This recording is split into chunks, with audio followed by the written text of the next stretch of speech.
Good morning, and a very warm welcome to you to our service. I'd like to draw your attention to the notice sheet. So there are two notices from me.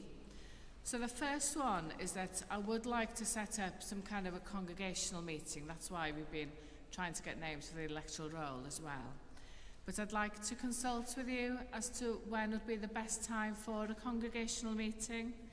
So what we're suggesting is meeting after evensong for about an hour. So this would mean one evening, Monday to Thursday.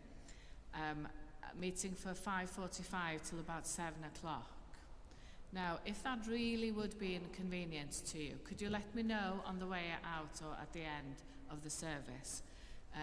We'll try and aim to have a meeting the best time for most people. And then the second thing is about the Dignity Charter. So as a staff team, we had training from Emma, our HR person, on Dignity Charter this week. And also they were talking about it at the governing body, and it would be really good, really, for us all as a community to think about what the Dignity Charter might mean for us, because it is a guidance document about how we treat one another, not necessarily the clergy or lay ministers or even staff members. It is a charter that is meant to be for all of us and how we treat one another. So we do have copies at the back if you'd like a copy, or it is online. So that's what that is on the notices.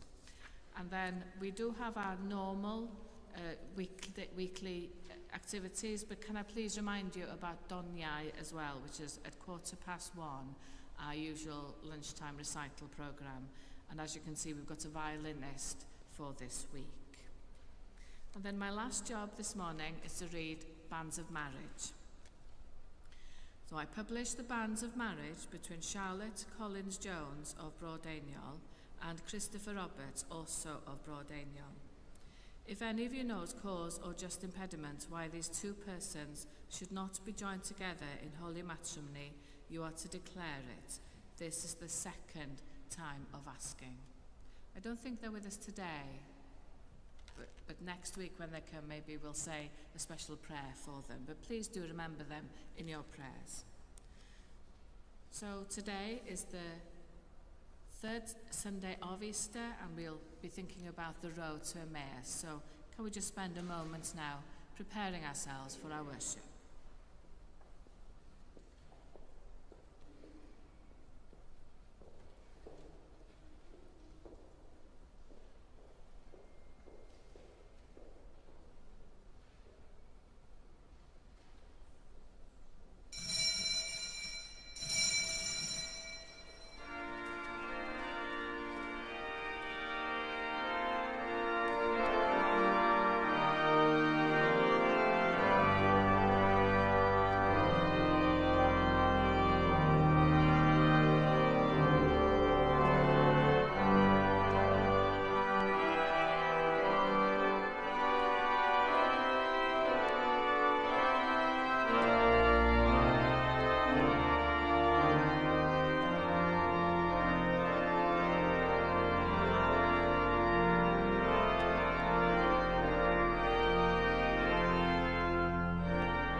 In the name of the Father, and of the Son, and of the Holy Spirit. Amen. From God our Father, who in his great mercy has given us a new birth into a living hope through the resurrection of Jesus Christ from the dead, grace and peace be with you. And also with you. Hallelujah, Christ is risen. He is risen indeed. Hallelujah. God our Father, in his great mercy, has given us new birth as his children by raising Jesus Christ from the dead. So let us turn away from darkness and sin and walk as children of light.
Heavenly Father, we have sinned in thought, word, and deed, and have failed to do what we ought to have done.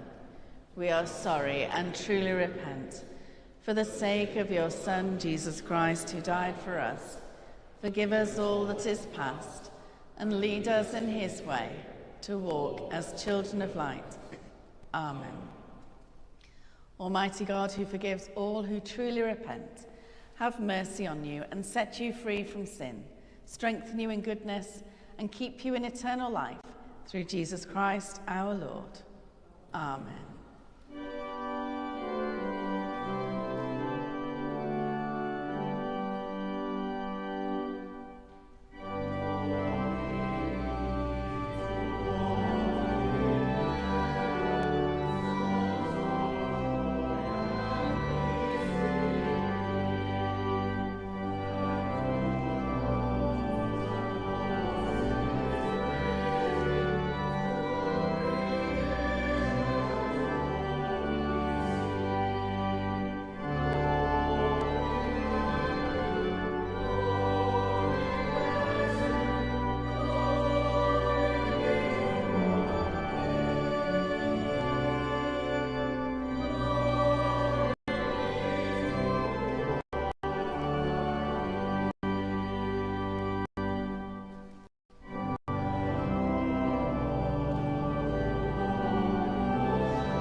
Let us pray. Almighty Father, who in your great mercy gladdened the disciples with the sight of the risen Lord, give us such knowledge of his presence with us that we may be strengthened and sustained by his risen life and serve you continually in righteousness and truth.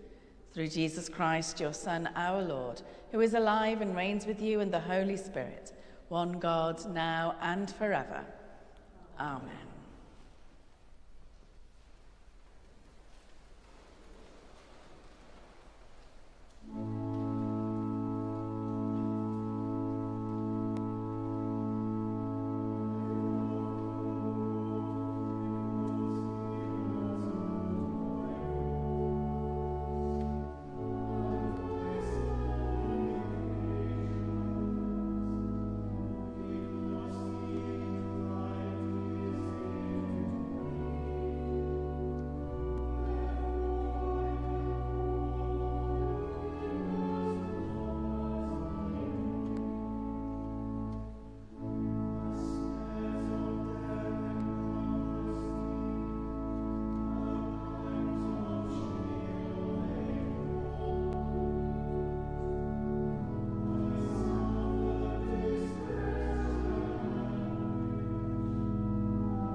reading from the Acts of the Apostles. Peter, standing with the 11, raised his voice and addressed them. Let the entire house of Israel know with certainty that God has made him both Lord and Messiah, this Jesus whom you crucified. Now when they heard this, they were cut to the heart and said to Peter and to the other apostles, Brothers, what should we do? Peter said to them, Repent and be baptized, every one of you, in the name of Jesus Christ, so that your sins may be forgiven, and you will receive the gift of the Holy Spirit. For the promise is for you, for your children, and for all who are far away, everyone whom the Lord our God calls to him.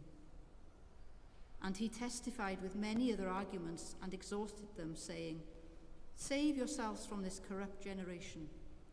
So those who welcomed his message were baptized, and that day about 3,000 persons were added. This is the word of the Lord. Thanks be to God.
The Lord be with you. Hear the Holy Gospel of Christ according to St. Luke. Glory to you, dear Lord. Now on that same day, 2 of them were going to a village called Emmaus, about 7 miles from Jerusalem, and talking with each other about all these things that had happened. While they were talking and discussing, Jesus himself came near and went with them, but their eyes were kept from recognizing him. And he said to them, What are you discussing with each other while you walk along? They stood still, looking sad. Then one of them, whose name was Cleopas, answered him, Are you the only stranger in Jerusalem who does not know the things that have taken place there in these days? He asked them, What things? They replied, The things about Jesus of Nazareth, who was a prophet, mighty in deed and word before God and all the people, and how our chief priests and leaders handed him over to be condemned to death and crucified him. But we had hoped that he was the one to redeem Israel. Yes, and besides all this, it is now the 3rd day since these things took place. Moreover, some women of our group astounded us. They were at the tomb early this morning, and when they did not find his body there, they came back and told us that they had indeed seen a vision of angels who said that he was alive. Some of those who were with us went into the tomb and found it just as the women had said, but they did not see him. Then he said to them, Oh, how foolish you are, and how slow of heart to believe all the prophets have declared. Was it not necessary that the Messiah should suffer these things and then enter into his glory? Then, beginning with Moses and all the prophets, he interpreted to them the things about himself in all the scriptures. As they came near to the village to which they were going, he walked ahead as if he were going on, but they urged him strongly, saying, Stay with us, because it is almost evening and the day is now nearly over. So he went in to stay with them. When he was at the table with them, he took bread, blessed and broke it, and gave it to them. Then their eyes were opened, and they recognized him, and he vanished from their sight. They said to each other, Were not our hearts burning within us while he was talking to us on the road, while he was opening the scriptures to us? That same hour they got up and returned to Jerusalem, and they found the 11 and their companions gathered together. They were saying, "The Lord has risen indeed, and he has appeared to Simon." Then they told what had happened on the road and how he had been made known to them in the breaking of the bread. This is the gospel of the Lord. Praise to you, O Christ.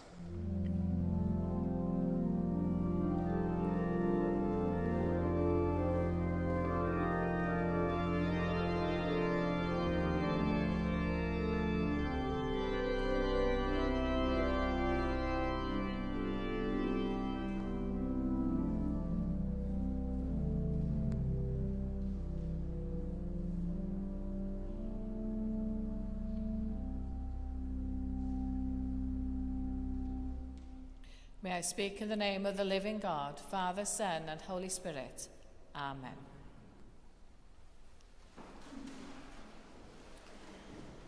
Have you come across the poem Footprints, and have you found it helpful in your own life? If you don't know the poem, I'm going to read most of it out to you now. It seems very appropriate for today, the road, when we're thinking about the road to Emmaus. So this is Footprints. One night I dreamt I was walking along the beach with the Lord. Many scenes from my life flashed across the sky.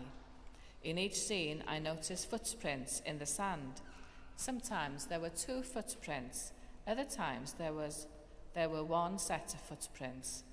This bothered me because I noticed that during the low periods of my life I could only see one set of footprints. So I said to the Lord, "You promised me, Lord, that if I followed you, you would walk with me always. But I have noticed that during the most trying periods of my life, there have only been one set of footprints in the sand. Why, when I needed you most, you have not been there for me?" The Lord replied, "The times when you have seen only one set of footprints is when I carried you." Now, I know that some people find that poem especially comforting. I have to say, though, that I've also seen some other versions which are quite humorous. So there's one which says, it goes through the whole poem, and then it says, "And see here, this is where I dropped you. And see here, that long groove is where I dragged you kicking and screaming." Now, having looked into it a little bit this week, because I didn't know who had written it, I found that several people have claimed to have written the poem. And there's been a lot of debate about it and a bit of quarrelling, ironically. But most people think that it was written by a Mary Stevenson. So I don't know about you, I'm afraid I am the dragged, kicking and screaming type of person. But whether we believe that Jesus carried us or that he had to drag us, I do like the idea of Jesus walking alongside us in life's journey. It's very comforting to feel that, isn't it? In fact, the last couple of weeks at home, we've been watching the latest pilgrimage programme on the BBC. I don't know if any of you have been watching it. But this time round, there's about 4 or 5 of them, and one of them follows the North Wales Pilgrim Way, so it's well worth going on iPlayer and finding it as well to watch that.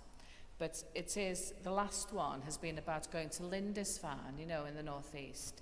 And there's a group of celebrities there thinking about what faith means to them and what pilgrimage means to them. And as a cathedral as well, we've been thinking about Tristan Owen Hughes's book, To Hell's Mouth and Back, which is on pilgrimage. We had a quiet day here, didn't we, at the beginning of Lent, and a group of us have been looking at it on Zoom as part of our Lenten programme. So the themes of pilgrimage are fairly well known to us, aren't they? So one piece of learning from pilgrimage is that the journey is often more important than the destination.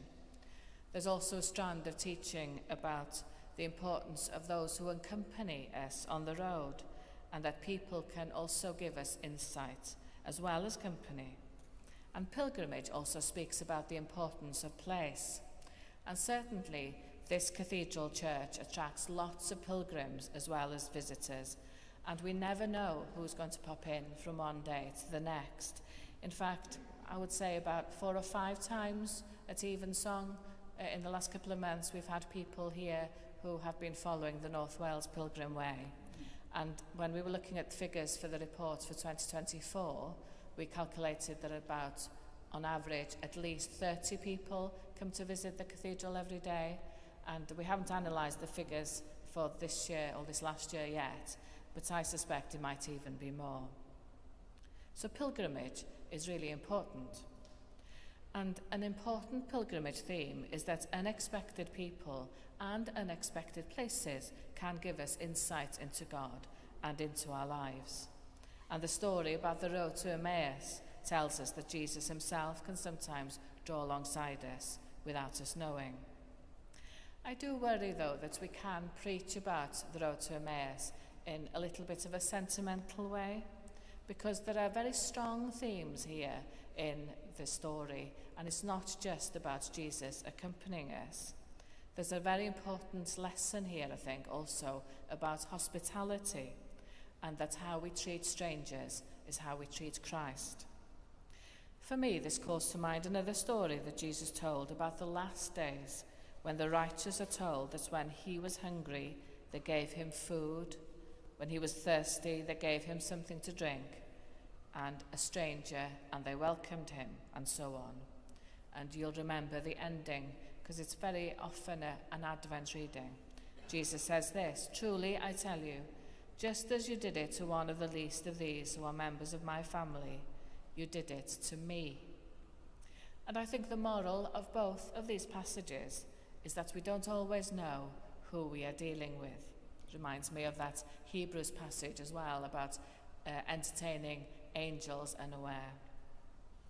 But we are taught, aren't we, as Christians, that each person is made in God's image, and that changes how we deal with people too. No longer can we dismiss people because we don't like them or because they're not like us. These passages, along with the Emmaus Road story, remind us that as part of our value system, at its core should be that we treat each person as if they were Christ himself. And the most unlike us, the stranger, the poor, the hungry, they are to be treated most like Christ of all. So for the disciples, these few weeks before and after Easter would have been very traumatic. And as these two walked along the road to Emmaus, the two disciples here would have been anxious and confused. Maybe they worried about opening up to a stranger, and speaking the truth about what had actually been happening could have got them into trouble. After all, Jesus had been killed, hadn't he? And what if this person walking alongside them to Emmaus was a spy? They didn't really know if they could trust him. But in the story, we see Jesus patiently and calmly explaining everything to them. For me, what's interesting about the gospel stories now during the post-Easter period is that they remind us that things can never go back to what they were. And with Jesus, we are always called to walk on, to be changed, to change the world. The Easter story reminds us too that brokenness can lead to wholeness and then to brokenness again. That dynamic is part of life. And we also find, don't we, this Eucharistic reference to the breaking of bread in the Emmaus story as well. And the reminder that in the Eucharist, in each other, we can meet with Jesus himself. And one of the main ways that we meet Jesus is by looking into the eyes of our fellow human beings. Now, a theologian I've read quite a lot recently is a woman called Karen O'Donnell. And in her book, Broken Bodies, she talks about how we should deal theologically with trauma. That we shouldn't really think about trauma theologically as, or dealing with it as a healing, which implies going back to a state before what had happened. But we should rather think of it not as a healing, but as a remaking, because healing is about maybe going back to a more perfect state. But we can't, can we? Trauma becomes an essential part of us. But we can still be remade, and we can still move on in a kind of way which makes us whole again. Maybe not healed, but whole. Because we do become new people through all these adverse experiences that we have in our lives. So the way she was talking about it is about a remaking rather than a healing. It's a forward-facing rather than a backward-facing perspective. Because we can never go back, can't we? Whatever has happened has always happened. And we read this in the post-Easter stories for the disciples. Because after Easter, they can't go back to, Jesus has not been resuscitated, has he? Or he's been resurrected. They can't go back to the lives that they had before Jesus died. So they have to go back to a new life and walk on to an unknown future, but with the risen Jesus. And later, as we hear in Pentecost, with the Holy Spirit giving them power. So this story does leave me with some questions. I don't really understand why they didn't recognize Jesus and how the resurrected Jesus seemed like a different person. That's not a question I can answer. But I still think that the Emmaus story is a story which helps us understand that whatever we are going through, Jesus is with us, walking with us into a hopeful future, whether we recognize him or not. And another important point is that how we treat each other is how we treat Jesus himself. In the name of God, Father, Son, and Holy Spirit. Amen.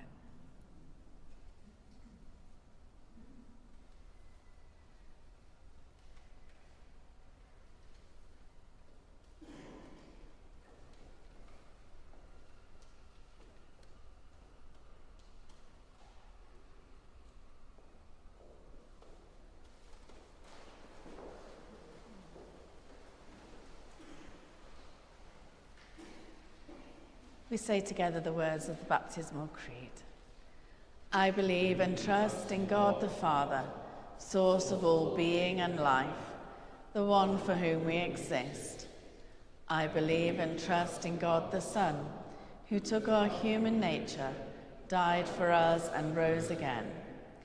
I believe and trust in God the Holy Spirit, who gives life to the people of God and makes Christ known in the world. This is the faith of the Church. This is our faith. We believe and trust in one God, Father, Son, and Holy Spirit. Amen. On this day which the Lord has made, let us rejoice and be glad, praying for the Church and the world, that the joy of the risen Lord will fill the lives of all people.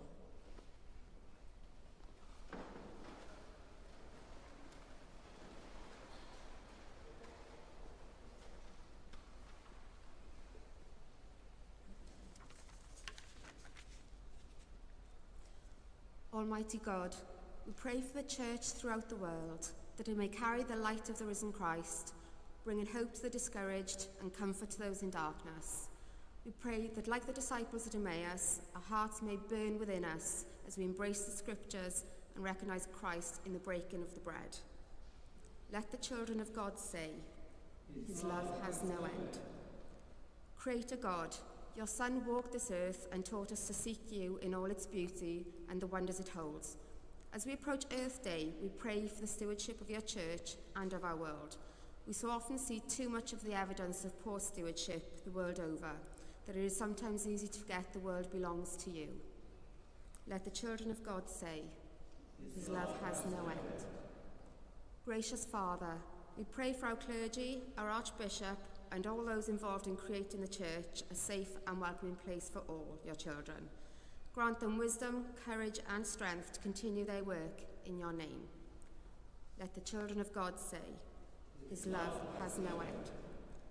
God of justice, we pray for all those troubled by anxiety or doubt, and for all those suffering from hunger, poverty, and displacement. We pray you grant wisdom to leaders around the world to pursue policies that are just and fair, protecting your people and the world we share. We pray where leaders abuse power, you call them to repentance and show them the way. Where there is corruption, help bring integrity, and where there is violence, sow peace. Let the children of God say, His love has no end. Healing Saviour, your resurrection brings hope to a world in pain. We pray you heal those who are sick, strengthen the weary, give courage to the despairing, and comfort the dying. We pray especially for Simon, Leslie, Ruth, Simon, and Alma, and all those known to us. We pray for all those in need of your embrace and guidance. Know that in your hands they are safe and loved. We commend to your everlasting care those who have recently departed this life, in particular Will. And we ask you comfort those grieving and entrust in them the knowledge that through the resurrection you have freed us from death, and instead rejoice in the everlasting life that is to come. Rest eternal grant unto them, O Lord, and let light perpetual shine upon them. May they rest in peace and rise in glory. Everlasting Lord, as we go out today into your world, we thank you for being our eternal companion. And if, like those first disciples, we fail to be aware of you, forgive our human weaknesses and open our eyes to see you as our constant escort, friend, and Saviour. May we delight in your presence, receive forgiveness for our sins, and may we be restored in your own image. Your love, O God, knows no end, and we rejoice on this day you have made.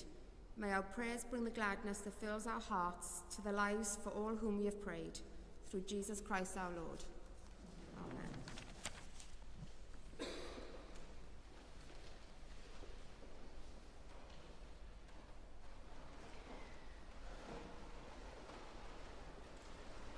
Glory to God in the highest heaven, and on earth peace to all in whom he delights. The peace of the Lord be always with you. Let us offer one another a sign of God's peace.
Blessed are you, Lord God of all creation.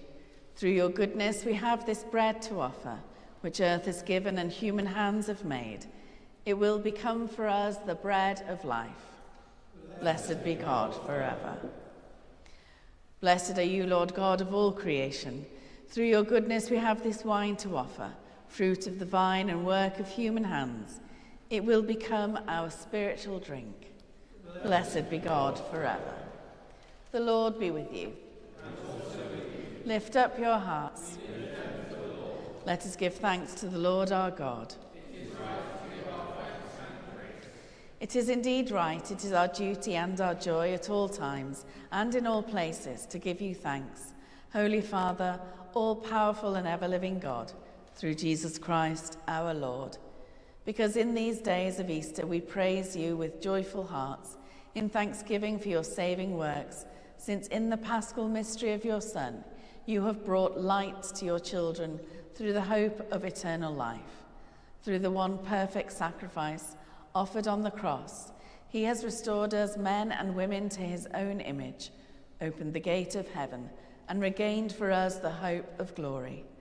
And so with the host of angels and all the company of heaven, we proclaim the glory of your name and join in their unending hymn of praise.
All praise and thanks to you, true and living God, creator of all things, giver of life.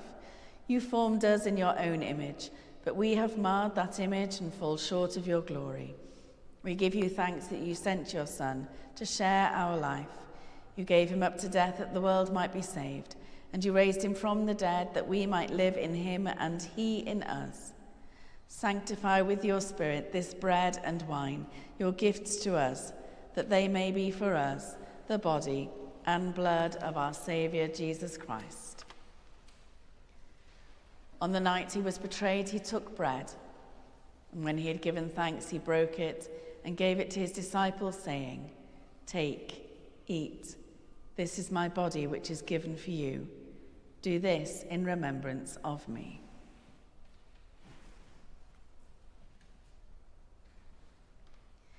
In the same way, after supper, he took the cup, and when he had given thanks, he gave it to them, saying, "Drink from this, all of you, for this is my blood of the new covenant, which is shed for you and for many for the forgiveness of sins. Do this as often as you drink it, in remembrance of me."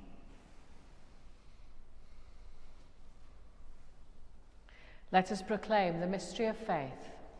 Christ has died. Christ is risen. Christ will come in glory. As he has commanded us, Father, we remember Jesus Christ, your Son, proclaiming his victorious death, rejoicing in his resurrection, and waiting for him to come in glory. We bring to you this bread, this cup. Accept our sacrifice of thanks and praise. Restore and revive your people. Renew us and all for whom we pray with your grace and heavenly blessing.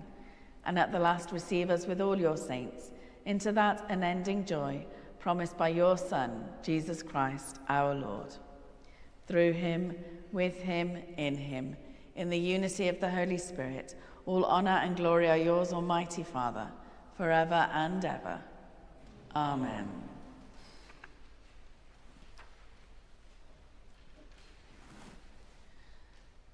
As we greet our risen Lord, let us pray as he taught us. Our Father, who art in heaven, hallowed be thy name. Thy kingdom come, thy will be done, on earth as it is in heaven. Give us this day our daily bread, and forgive us our trespasses, as we forgive those who trespass against us. And lead us not into temptation, but deliver us from evil. For thine is the kingdom, the power and the glory, forever and ever. Amen. Alleluia. The bread which we break is the communion of the body of Christ. The disciples knew the Lord Jesus in the breaking of the bread. Alleluia. One body are we, for though many, we share one bread. Be known to us, Lord Jesus, in the breaking of the bread.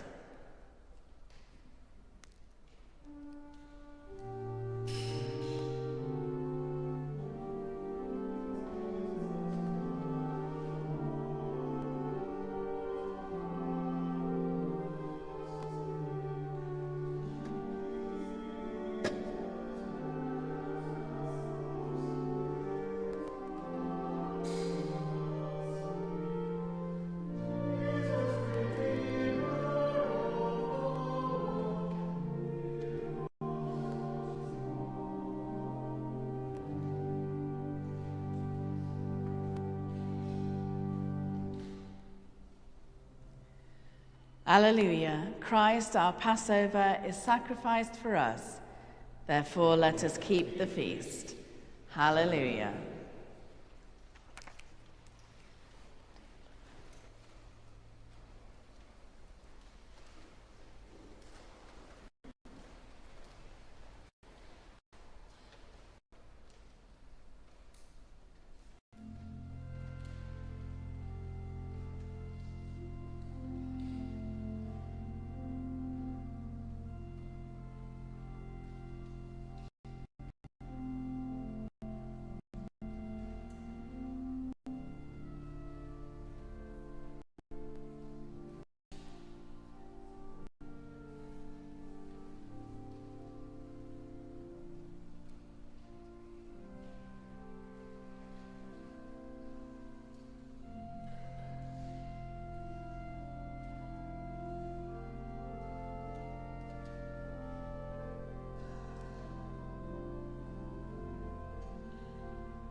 Give thanks to the Lord, for he is gracious. God of truth, we have seen with our eyes and touched with our hands the bread of life. Strengthen our faith, that we may grow in love for you and for each other. Through Jesus Christ, our risen Lord. Amen. The Lord be with you. And also with you. Almighty God, who through the resurrection of our Lord Jesus Christ has given us the victory, give you joy and peace in believing, and the blessing of God Almighty, the Father and the Son and the Holy Spirit, be among you and remain with you always. Amen. Go in peace to love and serve the Lord. Alleluia, alleluia. In the name of Christ. Alleluia, alleluia.